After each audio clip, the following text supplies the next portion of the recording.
My Sister Speak is about helping people who have been through reparative therapy to reclaim their lives as valued and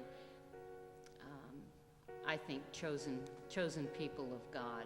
I used to work with Exodus International. We did a lot of reparative therapy, trying to get people to change who they were. Well, you know, it just takes a long time. You've just got to read the Bible. You've got to get a good support group going. You've just got to make positive choices and, you know, mostly deflecting the answer. I'm a minister, so, you know, I've got the God thing going. You know, I wanted to make people better. I wanted to make me better, but I had learned to be such a good liar. I came to understand that even though my intentions were good, I was doing more harm than good.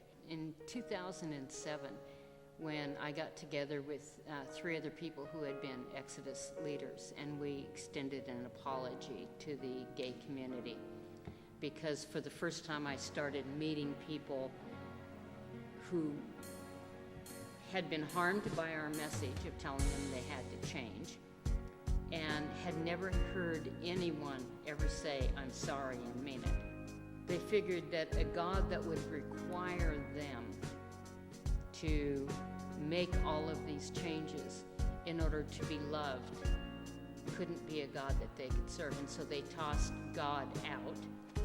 And again, as a preacher, you know, that breaks my heart, because, you know, I want people to know that God celebrates you for who you are, and He loves you exactly as you are. You know, looking into the sea of faces before us that day, I mean, I was undone. Of course, I cried, and CNN, you know, that's the only part of my talk that CNN actually published. I had a couple of folks that committed suicide.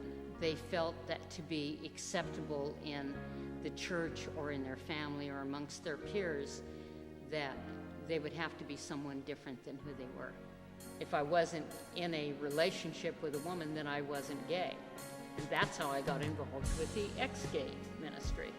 I guess I don't think that I'm extraordinary, but I do have a big mouth. I know a lot of former Exodus leaders who have come to me and said things like, "Why would you apologize? You were there, you were trying to help them, so it didn't work." There's a lot of things in life that don't work, but I don't think I owe anybody an apology. That has really expanded my theology from the days when I was the Bible thumper preacher, you know, telling people, you know, this is what you've got to do to be acceptable.